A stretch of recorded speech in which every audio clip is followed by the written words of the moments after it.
नमस्कार दोस्तों, स्वागत है आपका UGC net JRF with Namrata channel पर, जिसमें हम आज बात करने वाले हैं दिसंबर 2015 के जो पीवाईक्यू हैं उसके बारे में। इसका पार्ट 1 जो है मैंने पहले ही बना दिया है और ये पार्ट 2 है जिसमें हम 29 क्वेश्चन से स्टार्ट करने वाले हैं।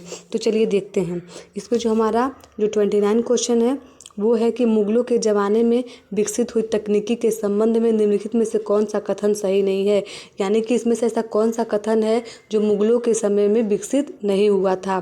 पहला है ए जो है वो है कि वे वस्त्र जो सारी दुनिया में मशहूर थे वो बिना बहुचक्रीय कार्गो की सहायता के लिए तैयार किए जाते थे।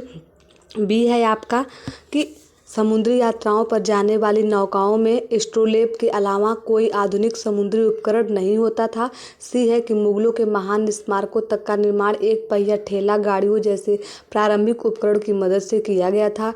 डी है यहाँ तक कि मशीनी काम के लिए सही खाँचों वाले पेंच भी नहीं बनाए जाते थे। तो जो इसका जो राइट आंसर है कि इसमें से कौन सा जो नहीं है वो है कि मुगलों के काल में महान स्मारकों तक का निर्माण एक पहिया ठेला गाड़ियों जैसे प्रारंभिक उपकरणों की मदद से किया गया था। लिखा हुआ है कि मुगलों के महान शासनकाल में स्मारकों तक का निर्माण एक पहिया ठेला गाड़ियों जैसे प्रारंभिक उपकरणों की मदद से किया गया था।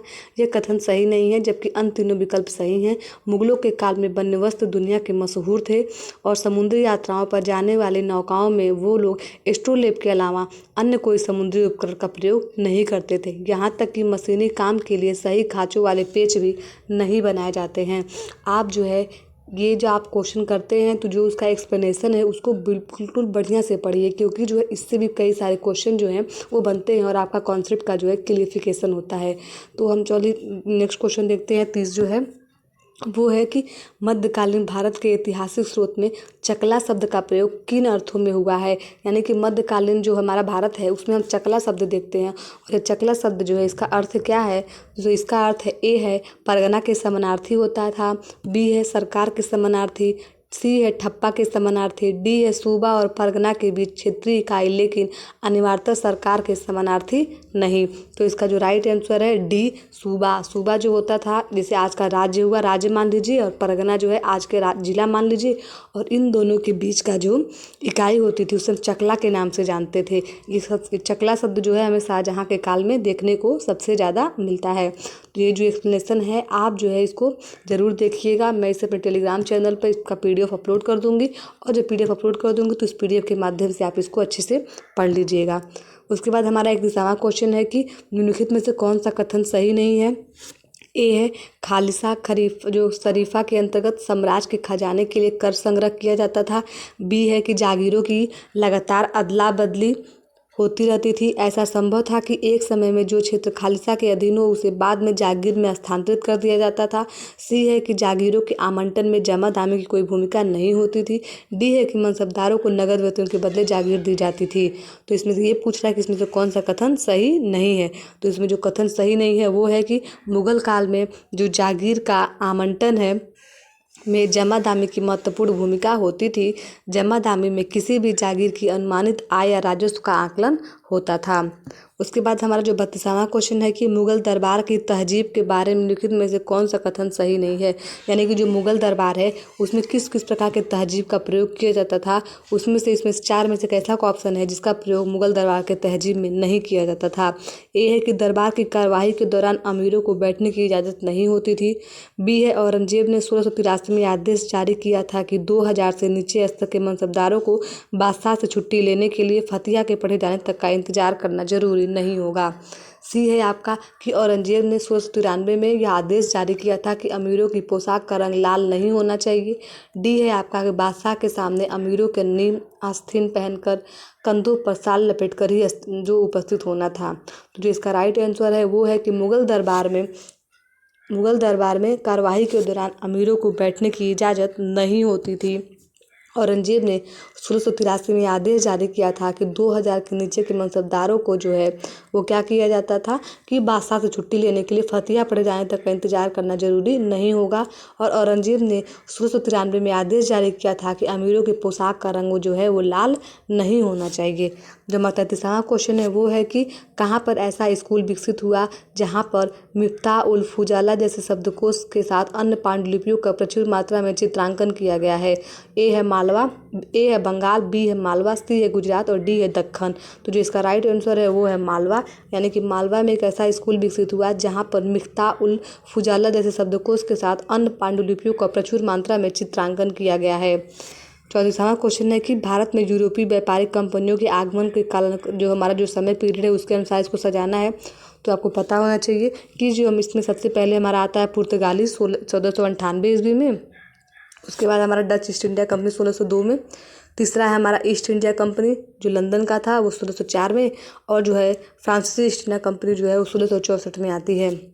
35वां क्वेश्चन है हमारा कि कर्नाटक में काउंट दल्लैली के सैन्य अभियानों से संबंधित निम्नलिखित वक्तव्यों पर विचार कीजिए। तो ए है हमारा घरेलू सरकार ने लैली को धीरे धीरे अंदरूनी क्षेत्रों पर कब्जा जमाने का निर्देश दिया। बी है कि भारत फ्रांसीसियों को सर्वश्रेष्ठ लाभ दिलाने के लिए भारतीय रियासतों को आपसी झगड़े में शामिल होना। सी है कि भारतीय तटों पर अंग्रेजों के किलाबंद स्थलों पर कब्जा जमाने के प्रयासों पर ध्यान देना। डी है कि कंपनी के प्रशासन के लिए आवश्यक माने गए सुधारों को प्रस्तुत किया गया। तो जो इसका राइट आंसर है वो है सी और डी जो है सही है, जिसमें हम देखते हैं कि भारतीय तटों पर जो है उनको क्या किया जाता था, जो भारतीय तट है उस पर कर्नाटक के जो फ्रांसीसी सेनापति जो काउंट द लैली ने अपने सैन्य अभियानों में भारतीय तटों पर अंग्रेजों को किलाबंद स्थलों पर कब्जा जमाने और कंपनी के प्रशासन के लिए आवश्यक माने गए सुधारों को लागू करने पर जोर दिया था। 36वां क्वेश्चन है जो आपका वो है कि निम्नलिखित में से किसके बीच जो है 1802 में बेसिन की संधि पर हस्ताक्षर किया गया था। ए है बड़ौदा के गायकवाड़ और जो हमारे मॉर्विक्स ऑफ वेलेस्ली थे उनके बीच में, या मल्हार राव होलकर और माउंट स्टुअर्ट एल्फिंस्टन के बीच में। सी है पेशवा बाजीराव द्वितीय और मॉर्विक्स ऑफ वेलेस्ली के बीच में, या डी है सतारा के राजा प्रताप सिंह और माउंट स्टुअर्ट एल्फिंस्टन के बीच में। जो इसका राइट आंसर है सी, यानी कि पेशवा बाजीराव द्वितीय और वेलेस्ली के बीच में किया गया था।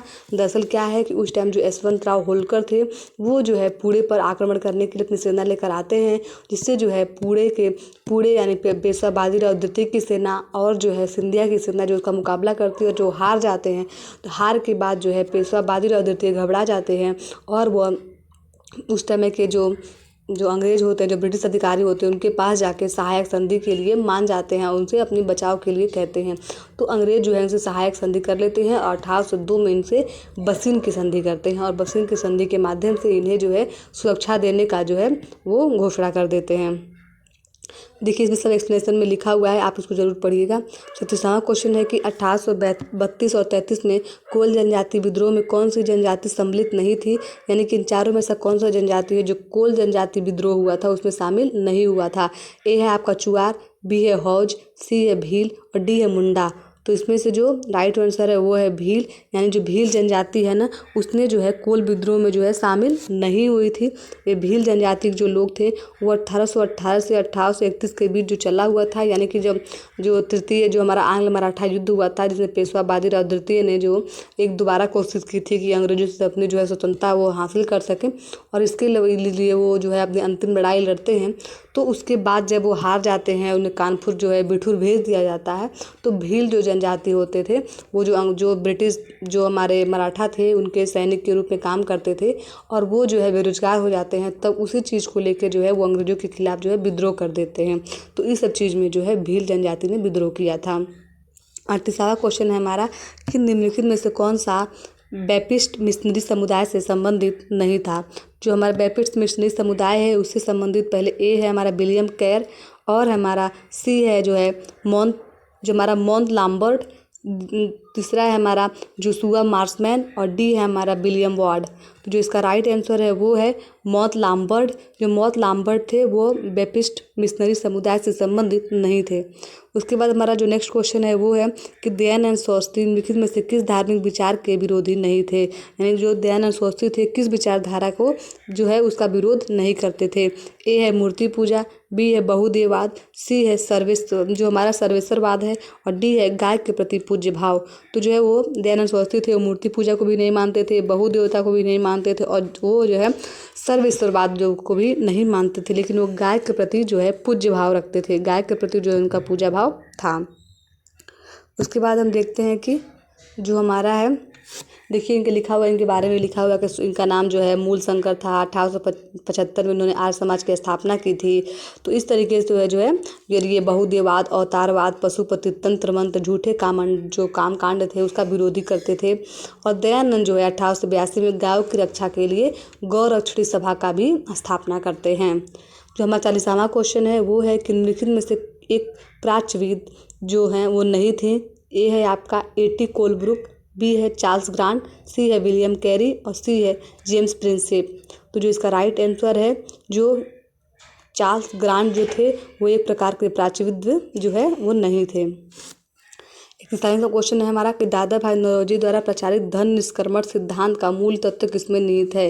ए है कि शासक जात के व्यापारियों द्वारा व्यापारिक गतिविधियों का दुरुपयोग, सी है रियासती राजाओं की अनुचित तरीके से प्राप्त धन और उन्हें इंग्लैंड भेजना, सी है भारत में एक तरफा निर्यात और डी है आपका ब्रिटिश उत्पादित वस्तुओं को भारतीय बाजारों से भर देना। यानी कि इसमें से पूछ रहा है कि ऐसा कौन सा ऑप्शन है जो दादा भाई नौरोजी के द्वारा जो धन निष्क्रमण का सिद्धांत दिया गया था उसके मूल तत्व में निहित नहीं है। तो जो शासक जाति और व्यापारिक है ये तो बिल्कुल है, और रियासती राजाओं से जो उनसे जो पैसा लिया जाता था कि हम आपकी सहायता करेंगे, जिसे वेलेस्ली ने किए थे सहायक संधि के माध्यम से, और जो है उनसे जब वो मोटा भारी भरकम जो पैसा लेते थे वो भी जो है अपने देश भेजते थे।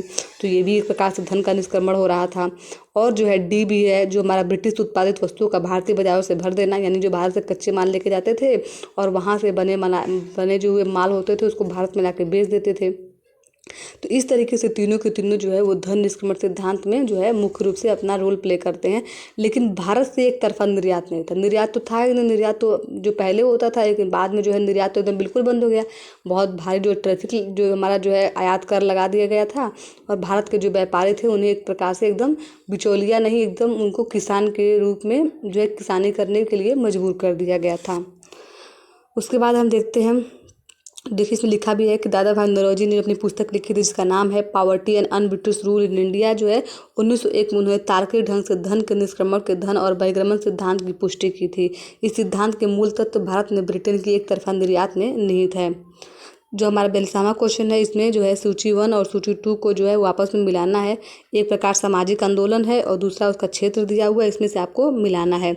तो जो है पहला है हमारा परमहंस मंडली, बी है कायस्थ सभा, सी है सरीन सभा और डी है श्री नारायण धर्म परिपालन सभा।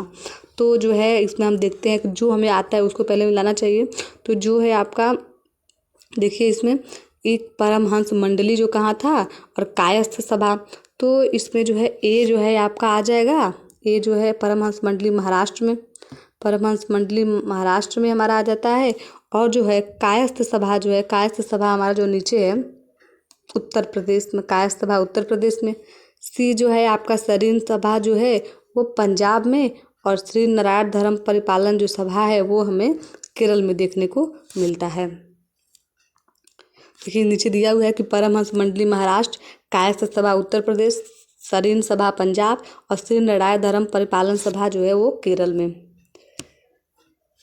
43वां क्वेश्चन है कि इसमें भी सूची 1 और सूची 2 को आपस में मिलाना है।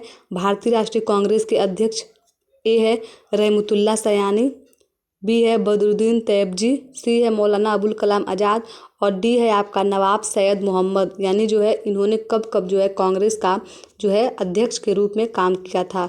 तो जो हमारे सबसे पहले जो माने जाते हैं मुस्लिम अध्यक्ष के रूप में, मुस्लिम जो थे जो भारतीय राष्ट्रीय कांग्रेस की अध्यक्षता करते हैं, उसमें देखिए यहाँ लिखा हुआ है भी है कि बदरुद्दीन जो तैयबजी थे वो थे जिन्होंने 1887 ईस्वी में जो है, जब 1885 में भारतीय राष्ट्रीय कांग्रेस की स्थापना होती है, और 86 और 87 में जो है ये बदरुद्दीन जो तैयबजी थे वो भारतीय राष्ट्रीय कांग्रेस के अध्यक्ष के रूप में काम करते हैं। जो हमारे रहमतुल्लाह सयानी हैं वो 1896 में, और मौलाना अबुल कलाम आज़ाद जो है 1945 में। और ये देखिए, मौलाना अबुल कलाम एक ऐसे अध्यक्ष थे जिन्होंने सबसे ज़्यादा समय तक जो है भारतीय राष्ट्रीय कांग्रेस के अध्यक्ष के रूप में काम किया था, यानी कि 1940 से लेकर 1945 तक जो है भारतीय राष्ट्रीय कांग्रेस के रूप में जो है मौलाना अबुल कलाम आज़ाद ने अपना योगदान दिया था। डी है नवाब सैयद मोहम्मद ने 1913 में भारतीय राष्ट्रीय कांग्रेस के अध्यक्ष के रूप में काम किया था। 14वां क्वेश्चन है कि निम्नलिखित में से किस तिथि को मुस्लिम लीग द्वारा सीधी कार्रवाई का दिवस डायरेक्ट एक्शन डे मनाया गया था। जो डायरेक्ट एक्शन डे है वो कब मनाया गया था? 16 अगस्त 1946 को। दरअसल मुस्लिम लीग में जब कैबिनेट मिशन आया, और कैबिनेट मिशन जो आता है उसके बाद जो है वो ये जो बात कह देता है कि हम भारत में जो है भारत को आज़ाद कर देंगे और यहाँ का जो संविधान अंतिम सरकार बनेगा, संविधान सभा बनेगी, लेकिन जो है भारत के विभाजन की बात को स्वीकार नहीं करता है, तब जो जिन्ना जो है वह जो है प्रत्यक्ष कार्यवाही दिवस की मांग करते हैं, ऐलान कर देते हैं, और इस तरीके से वो सांप्रदायिकता का अपने चरम सीमा पर पहुंच जाती है और लोग जो है आपस में जो है एक दूसरे को मरने कटने लगते हैं, जिससे हम सबसे ज़्यादा बंगाल का जो नोआखली है वहाँ पे दंगा भड़क जाता है। फिर पंजाब में हम देखते हैं। तो इस तरीके से डायरेक्ट एक्शन डे के रूप में हम जानते हैं 16 अगस्त 1946 को। 45वां क्वेश्चन है कि निम्नलिखित में से कौन सा बड़े राज्यों ने जून 1947 में ही स्वतंत्र बने रहने की इच्छा व्यक्त की थी? यानी इसमें से ऐसा कौन सा राज्य है जिसने कहा था कि स्वतंत्र रहेगा? ए है आपका त्रावणकोर और भोपाल, बी है आपका जोधपुर और जूनागढ़, सी है आपका जयपुर और उदयपुर, और डी है मैसूर और बड़ौदा। तो जिसमें त्रावणकोर और भोपाल था, उन्होंने जो है जून 1947 में ही कह दिया था कि वो जो है अपना स्वतंत्र राज्य बनाएंगे, स्वतंत्र देश बनाएंगे, और वो जो है ना पाकिस्तान में मिलेंगे और ना ही भारत में। दरअसल जब माउंटबेटन जब आए थे और जब उन्होंने विभाजन का नियम लोगों के सामने रखा, भारतीयों के सामने रखा, तो उन्होंने ये भी कहा कि ठीक है, और जो जितने भी शासक हैं तो या तो वो पाकिस्तान में मिल जाए या फिर भारत में मिल जाए, या फिर वो स्वतंत्र रह सकते हैं। तो जो बड़े बड़े राजा थे, जैसे त्रावणकोर हुआ, हैदराबाद हुआ, कश्मीर हुआ, तो इन लोगों ने ऐसा सोचा कि हम किसी भी नहीं मिलेंगे और अपना जो सत्ता शासन जैसे हम आज चलाते हुए आ रहे हैं आगे भी चलाएंगे। तो इस तरीके से जो है सबसे पहले त्रावणकोर और भोपाल ने जो है 1947 में इच्छा व्यक्त कर दी थी कि भाई हम जो है किसी में नहीं मिलेंगे, ना भारत में मिलेंगे ना ही पाकिस्तान में मिलेंगे। अब हम देखते हैं जो हमारा है साबल्टन स्कूल एक विशिष्ट कथन जो है प्रोज ऑफ काउंटर जो इंसर्जेंसी है लिखित में से किसके द्वारा लिखा गया है?